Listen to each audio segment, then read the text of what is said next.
Elasticity of factor substitution. Elasticity of factor substitution होता क्या है ये देखते हैं। बच्चे आपने MRTS पढ़ा होगा, marginal rate of technical substitutions. Actual में क्या होता है कि जब हम आइसोक्वेंट पढ़ते हैं तो उसके स्लोप को हम बोलते हैं MRTS, क्योंकि हम यहाँ पर पढ़ते हैं marginal productivity of labour divide by marginal productivity of capital. और अगर हम पढ़ते हैं MRS तो यहाँ पर हम लिखते हैं इसका स्लोप है marginal utility of 1 divide by marginal utility of 2। अगर हम पढ़ते हैं बजट लाइन का स्लोप तो वहाँ हम लिखते हैं P1 बाय P2 स्लोप को। तो बच्चे एक बात देखो,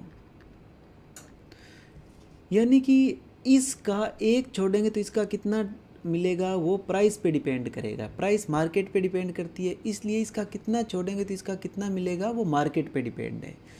तो ये भी क्या होता है, change in x2 divide by change in x1। x1 का एक छोड़ेंगे तो x2 का कितना मिलेगा वो मार्जिनल यूटिलिटी पे डिपेंड करता है। और मार्जिनल यूटिलिटी किस पे डिपेंड करती है, सब्जेक्ट पे। इसलिए बजट, इसलिए जो इंडिफरेंस करा हुआ है उस पे हम बोलते हैं कि किसकी इच्छा चलती है, कंज्यूमर की। क्यों? क्योंकि मार्जिनल यूटिलिटी किस पे क्या होती है, सब्जेक्टिव होती है। और यहाँ पर क्या होता है कि एक लेबर का छोड़ेंगे तो कैपिटल का कितना मिलेगा वो इतना, दोनों की प्रोडक्टिविटी पे डिपेंड करेगा मार्जिनल। और मार्जिनल प्रोडक्टिविटी किस पे डिपेंड करती है, टेक्नोलॉजी पे। इसलिए हम उसका नाम देते हैं marginal rate of technical substitution, right. एक बात तो ये क्लियर हो गई। अब देखिएगा, अगर हम इसको डिटेल में चलते हैं कि MRTS का यूज़ हो करके हम इलास्टिसिटी ऑफ फैक्टर सब्स्टिट्यूशन कैसे निकालते हैं और उसका मीनिंग क्या होता है। देखो, मैंने आपको MRTS की बात किया कि मैंने ये कहा marginal rate of technical substitution ये बताता है कि एक्चुअल में प्रोडक्टिविटी की बात होती है ना वहाँ पर, MP of L MP of K, right. ये MRTS है। तो अगर हमारा कोई टेक्नोलॉजी बदलेगी, ध्यान से सुनना, कोई टेक्नोलॉजी बदलेगी तो इसमें चेंज आएगा ना। और इसमें चेंज आएगा तो इन दोनों में कोई भी टेक्नोलॉजी बदलेगी तो इनकी प्रोडक्टिविटी में चेंज आएगा।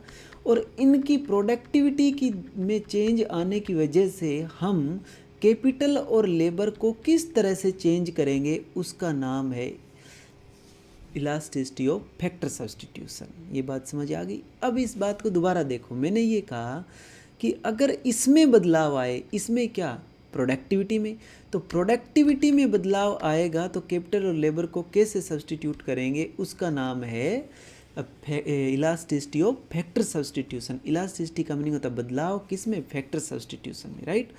तो अब देखो बच्चे, यहाँ पर हमने बात किया कि इसमें चेंज आए, किसमें, marginal productivity of labour, marginal productivity of capital, इसमें चेंज। तो इसमें चेंज आना है तो कैसे देखेंगे कि इसमें चेंज आने का मीनिंग, इसको क्या बोलते हैं, MRTS। तो इसमें को बोलेंगे चेंज इन MRTS। और बेस में पहले MRTS कितना था, MRTS इतना। तो अगर अपने को कोई चीज़ में चेंज देखना है, जैसे ये 100 रुपये अब 110 हो गए, तो चेंज कैसे देखेंगे बताओ, कि ऊपर वाले में चेंज यानी D10 डिवाइड बाय 100।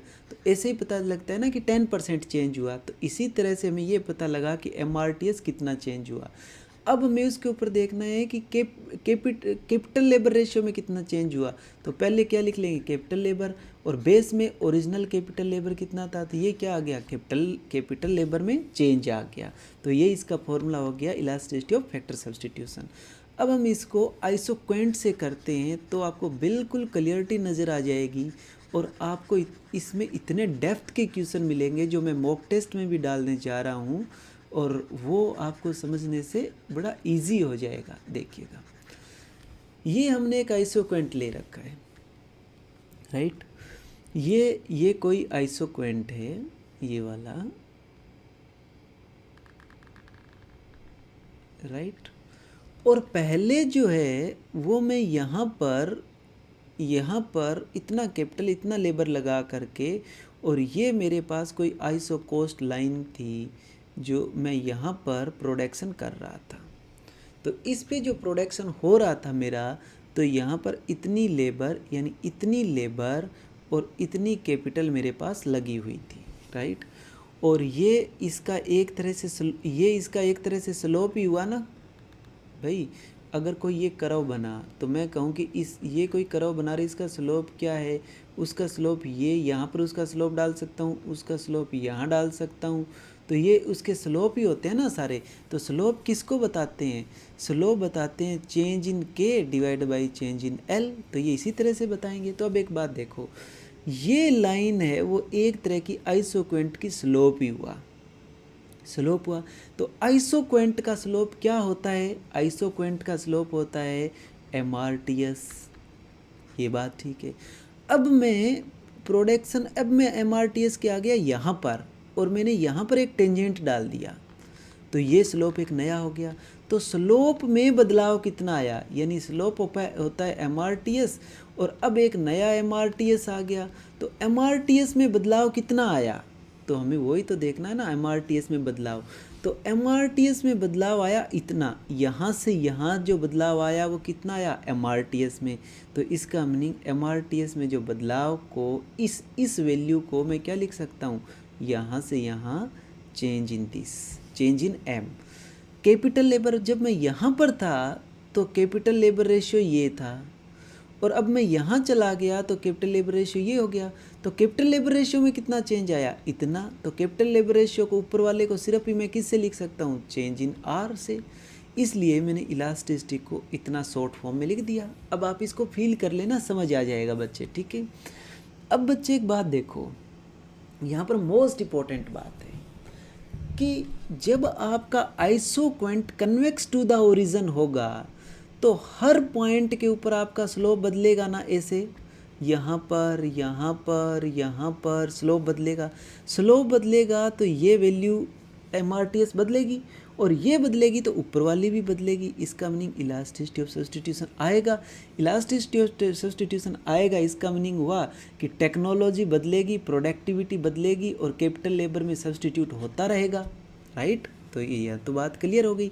तो मैंने ये देखो क्या लिखा है कि more crowd convex isoquant is the less resulting change in the factor proportion will be and this lower value for every curved isoquant. क्यों कि देखो, जितना ज़्यादा ये